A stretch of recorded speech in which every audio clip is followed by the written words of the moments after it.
I am writing you with much concern after having read of your hearing to decide whether the alternative theory of intelligent design should be taught along with the theory of evolution. I think we can all agree that it is important for students to hear multiple viewpoints so they can choose for themselves the theory that makes the most sense to them. I am concerned, however, that students will only hear one theory of intelligent design. Let us remember that there are multiple theories of intelligent design. I and many others around the world are of the strong belief that the universe was created by a flying spaghetti monster. It was he who created all that we see and all that we feel. We feel strongly that the overwhelming scientific evidence pointing towards evolutionary processes is nothing but a coincidence, put in place by him. It is for this reason that I'm writing you today, to formally request that this alternative theory be taught in your schools, along with the other two theories. In fact, I will go so far as to say, if you do not agree to do this, we will be forced to proceed with legal action. I'm sure you see where we are coming from. If the intelligent design theory is not based on faith, but instead another scientific theory, as is claimed, then you must also allow our theory to be taught, as it is also based on science, not on faith. Some find that hard to believe, so it may be helpful to tell you a little more about our beliefs. We have evidence that a flying spaghetti monster created the universe. None of us, of course, were around to see it, but we have written accounts of it. We have several lengthy volumes explaining all details of his power. Also, you may be surprised to hear that there are over 10 million of us, and growing. We tend to be very secretive, as many people claim our beliefs are not substantiated by observable evidence.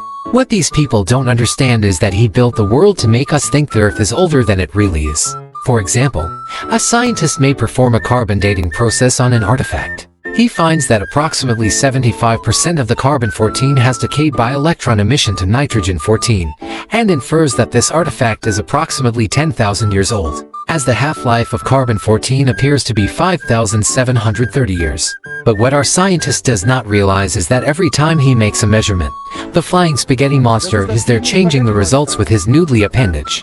We have numerous texts that describe in detail how this can be possible, and the reasons why he does this. He is of course invisible, and can pass through normal matter with ease. I'm sure you now realize how important it is that your students are taught this alternate theory. It is absolutely imperative that they realize that observable evidence is at the discretion of a flying spaghetti monster. Furthermore, it is disrespectful to teach our beliefs without wearing his chosen outfit, which of course is full pirate regalia. I cannot stress the importance of this enough, and unfortunately cannot describe in detail why this must be done, as I fear this letter is already becoming too long. The concise explanation is that he becomes angry if we don't. You may be interested to know that global warming, earthquakes, hurricanes, and other natural disasters are a direct effect of the shrinking numbers of pirates since the 1800s.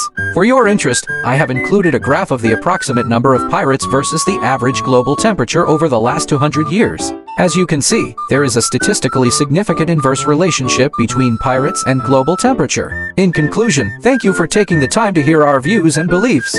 I hope I was able to convey the importance of teaching this theory to your students. We will of course be able to train the teachers in this alternate theory. I am eagerly awaiting your response, and hope dearly that no legal action will need to be taken. I think we can all look forward to the time when these three theories are given equal time in our science classrooms across the country, and eventually the world, 1/3 time for intelligent design, 1/3 time for flying spaghetti monsterism pastafarianism, and 1/3 time for logical conjecture based on overwhelming observable evidence. Sincerely yours, Bobby Henderson, concerned citizen. Peace. I have included an artistic drawing of him creating a mountain, trees, and a Remember, we are all his creatures.